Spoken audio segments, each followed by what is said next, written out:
everyone, welcome back to the channel, your number one source for income-oriented investing, and it's time for another episode in my monthly series where we will go over the entire income landscape on the Canadian stock market. So this is the Canadian episode for my American friends watching that only invest on the American stock market. The US episode will be next, the next one.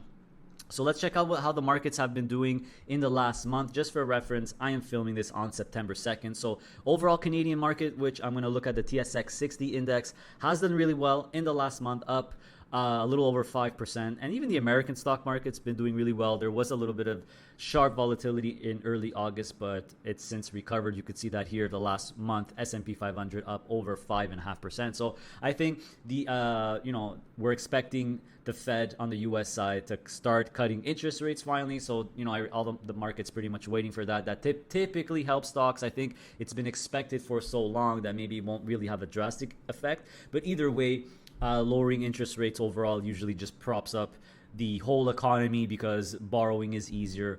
And it typically, the more they cut, the more it goes closer to zero, the cheaper money is. And people tend to borrow, which I don't think you should do. But just to say, it just typically fuels or adds fire to the economy. So that's it for news. I mean, I don't really follow the news that much high level. If you're interested, there is a politically neutral app, which I think is pretty cool, called Stock Pick. So check it out, download it if you want to check it out. I like it because it's politically neutral. It's designed for retail investors as well. So if you want to keep up to date on the stock market, your favorite stocks in particular, check it out. You could try it free for a couple of weeks. And then if you use my code, always use my code to even sign up for it for free, because if you're interested to sign up, you'll get 25% off. They're not a sponsor of the video, but they've been kind enough to provide me that referral code. So moving on, we're going to look at the whole landscape in Canada in terms of what I feel are the top income-oriented funds on the Canadian stock market. I'll focus, if there's a leveraged version of one, I will focus on the leveraged version. Some of them have non-leveraged versions as well. And of course, I'm going to focus on the all-in-ones, the diversified ones, which I feel should be the cornerstone or the foundation of your portfolio.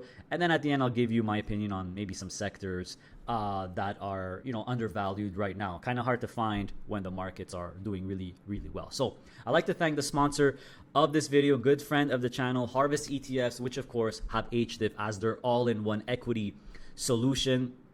And they recently raised their distribution rate. The yield is under 10% now. It's a monthly payout. Of course, we know Harvest is known for their very, very consistent monthly distributions. And if we look at the portfolio, by the way, I noticed that they recently added their industrials and global REIT covered call ETF in here. So basically, you have almost every single one of Harvest covered call ETFs in here. The only one that's missing is the energy one, but there's plenty of energy in this one here, in the utilities one as well. So it's a really, really nice, well-diversified fund that recently increased their distribution. Always a good thing to see from Harvest. Of course, they have the non-leveraged version HRIF as well. So again, I'd like to thank Harvest for sponsoring this video, being a good friend of the channel. They also have HBIE, by the way. This is another leveraged all-in-one, which is a 60-40. So if you don't feel comfortable with 100% equities, you want 60-40. This is a very unique income-oriented product that also has monthly distributions. The yield is about a little over 9% as well. And you have a 60-40 mix. So HBIE could be to consider if you're a little bit more of a conservative investor. And don't forget, like you've seen in my recent video, they've also released a bunch of new high income shares. So these are single stock covered call ETFs. You have leveraged, non-leveraged versions on Eli Lilly, Amazon, Nvidia, and Microsoft. So make sure to check out my recent video if you're interested in, if you really, really like these four stocks, these four companies, but you want some income. This could be a good ETF for you. Of course, these are not diversified, right? They're single stock ETFs. So moving on to the other all-in-ones, the other diversified leveraged covered call solutions. Of course, you have HYLD from Hamilton ETFs. No news here. Distribution is the same, 14.3 cents here. Same thing for HDIV. There's no news here. Make sure to check out my recent HDIV 3-year anniversary video. Really good fund. Increasing distributions, and same like the last month, 17.1 cents. Doing well. You got BMAX from Brompton. This is Brompton's all-in-one. Very unique because there's some fixed income in here as well, about 26% fixed income, the rest in equities. It's doing really well. It increased their distribution twice already, from 10 cents to 10.4. Now it's at 11.5. So this is a really good one as well. If you're you don't mind leverage, but you're a bit more of a conservative investor who wants some fixed income in their portfolio, this could be a good option. You're looking at a yield of just under 10%. Moving on to Global X, which have the 5 major indexes covered, all of them with covered calls, all of them with leverage. Of course, remember there's non-leverage versions as well. Just change the L to a C, et cetera, et cetera, et cetera, to get the non-leverage version. So of course you have USCL, which is the S&P 500, QQCL, the NASDAQ 100, CNCL, the TSX 60, EACL and EMCL as well for developed international, EACL, and EMCL for emerging markets. And of course, you have the ETF that adds all these 5 together to give you the whole world. It's basically EQCL. This is literally like a covered call version of HEQL, basically, right? So no news on any of these. All the distributions have remained the same. These looks like to me going to have fairly consistent, similar distributions throughout. One thing I did notice that I do like that Global X does that's very unique, it tells you the actual covered calls here. And I noticed that, you know, as the markets go up, as the NAV of these funds increase, the percent written is slowly going down, which means they don't have to write as much calls to sustain the distribution. So you see on USCL they're writing just over 40% of the portfolio. It's pretty much out of money, at the money calls, slightly out of the money here, 0.53. You see QQCL also went down a little bit. They're under 40% written, and it's almost at 1% out of the money. So it's a nice touch to see the actual covered call writing every single month that's updated. So moving on now to the non-leveraged great all-in-ones that you could consider as well. Of course, you know, I didn't mention it, but again, I actually did mention it, but you know, there's some non-leverage versions of the leverage versions as well. BMO's all-in-one, guys, ZWQT. People like BMO, they like the name. This, of course, you're going to get a lower yield because there's no leverage here. They're not as aggressive with the covered calls, but this is an ETF that holds pretty much all the other BMO covered call ETF. So another all-in-one solution. You have Evolve that has some really nice low fee index-based covered call ETFs. If you don't want leverage, this could be really, really good options. Also, you're okay with a bit less yield, you want to capture more upside, these could be great for you as well. Really low, fantastic low fees of 0.45 basis points here. So you got SPX, which is literally the S&P 500. You know, Google SPX, that's the S&P 500. And you got the TSX 61 at E. The stock symbol is ETSX. So right now the yields, and again, no changes in distributions as far as I could see. Still 16 cents a month for ETSX, and I believe 15.5 for ESPX. Crypto has been going down lately, so the Bitcoin purpose ETF, covered call ETF, BTCY, the yield is just under 11% now. The distributions haven't changed in a while at 0.0525 for Bitcoin. The Ethereum is doing even worse. You can see the yield is very high now. I wouldn't be surprised if they have to reduce the distribution next month or sooner or later, but so far it's remained pretty steady in the last 5-6 months at 0.038, but this one's probably going to get reduced just because Ethereum is not doing that well. Volatility, I believe, is dropping as well. The NAV is dropping, so they'll probably have to reduce it as well. So if you're an opportunistic investor, now's a pretty good time to pick some of these up. I'm definitely more of a fan of Bitcoin than Ethereum, but anyway, that's really up to you. That's personal opinion.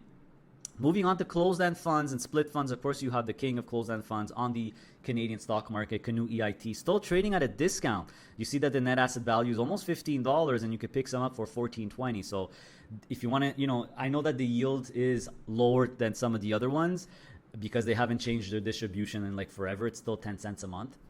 This one is kind of almost borderline a split fund. Just the name, it's not a split fund, but it's got preferred shares like a split fund. It's 10 cents a month like most split funds, but very, very well managed and popular closed-end fund with 20% leverage.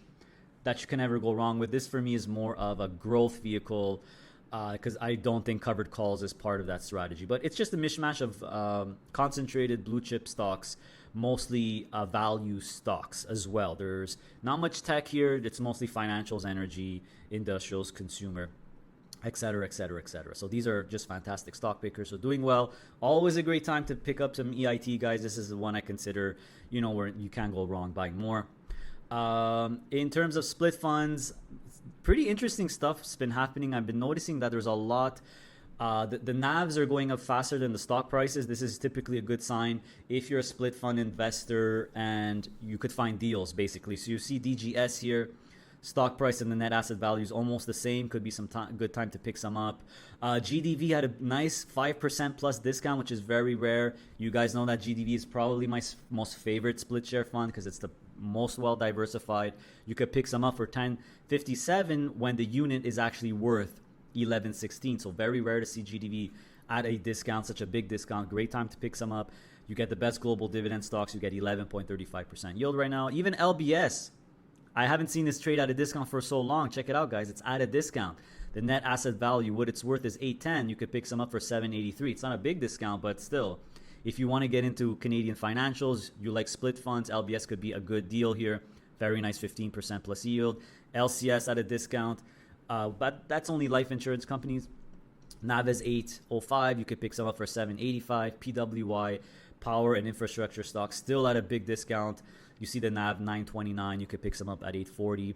And even SBC, which is the 6 banks, is on par. You see 9.26, 9.25. So this is what happens when you have a leveraged products where the investors are not really, retail investors are not really looking at them, not noticing. The NAV starts going up and up faster than the stock price. So if you're a split fund investor, it could be there could be some good opportunities, especially with the middle field ones too, by the way. You see ENS is trading at a discount too. It's worth $12.96 because Enbridge has been going up. You could pick some shares up at the stock price at $12.27. RS, the NAV is also catching up to the stock price. You see that it's been increasing quite rapidly because REITs are starting to increase quite rapidly. REITs are cyclical sectors, just like utilities, dividend stocks as well. When interest rates start going down or they are speculated to go down, that always helps REITs. So RS, great pickup in my opinion right now, even though it's not at a discount. Then you have IS, which I believe is the most discounted split fund out there, just because it's new and investors don't really know about it yet. It's worth 16, and you could pick some up at 14.25. So this is an over 10% discount. So guys, don't forget that I do offer a weekly opportunity report where I cover the Brompton and Middlefield split funds and tell you which ones have a 10% premium or less, especially if they have a discount, which ones are a good buy. So become a PII member if you're interested in getting this report every single Friday. Now, you might have noticed I'm not really covering Quadravest split funds anymore. I'll have an upcoming video explaining that in detail. So that's it, I believe. Hopefully I didn't forget anything for the overall Canadian market. Stay tuned for another video because it looks like Invesco has joined the Covered Call Income Party. They recently launched 2 Covered Call ETFs in Canada, 2 in the US as well that cover the S&P 500 and the NASDAQ. The NASDAQ one is interesting because Invesco are the creators of QQQ, so I can't think of a better manager to trust when it comes to running covered calls on it. I'll have an upcoming video covering those ETFs in detail. So in terms of what sector is undervalued, guys, it's hard to say because it seems like everything is going up now. The markets are close or near or past all-time highs, so it's always a little bit harder. But I think there's still some room for the cyclical sectors that are interest rate sensitive to continue to go up. So that would be dividend stocks in general, which GDV split fund could benefit. I think it's a good pickup now. Dividend stocks in general tend to do well when interest rates start going down, because people can get really good yield on things like GICs and lower risk products, so they tend to go back into dividend stocks. That's basically the deal. Talked about it with Rob Lozon from Middlefield. So that could help utilities, it could help REITs. It also typically helps financials as well when interest rates go down. So you just got a bunch of sectors that you could maybe capitalize. Long-term U.S. government bonds, right? Harvest has HPYT, which is the highest yielding one. They have HPYM for medium term as well. Forgot to mention, Hamilton actually launched a new ETF called the U.S. T-Bill Yield Maximizer ETF. So this is mostly short duration U.S. government bonds with a little bit of long term as well. It's about an 80-20 split. So it's very similar to the SPAY ETF from Global X Canada, except it's more like in between SPAY and MPAY. Duration's a little bit higher, I believe, than SPAY, but a little bit lower than MPAY. The yield is in the middle too. So I was surprised. Really nice yield of just under 8% here. This could be another great cash alternative ETF like they see here, right? A good fit for, it's a higher yielding alternative to cash, high interest savings accounts, GICs, money market funds, and T-bills. All things I don't really like. And you get, of course, with better tax distributions. So yeah, another great cash alternative as well out there now with H-bill. So in terms of the income landscape, guys, that's pretty much the news. Nothing super major, no drastic changes on any of our favorite funds, I would say. So just remember, keep on investing, keep looking for deals, dollar cost average, and keep growing that monthly income. So don't forget, if you're Canadian, check out the next episode, which is going to be the American, because the American stock market, because you can invest in the American stock market in your RSP or Lira without any of that 15% withholding tax. I suggest that you do not hold any high yield covered call or high yield income ETFs that are listed on the US stock market in your cash account or your TFSA if you're Canadian, because of that 15% hit. I still see questions and comments about this. I have a video specifically talking about this in detail, maybe 2 of them. I made a long post about this. So make sure to check that out if you're thinking about that, right? So those should only be, my opinion here, in the RSP or Lira to avoid the 15% withholding tax. The 15% withholding tax is a humongous deal,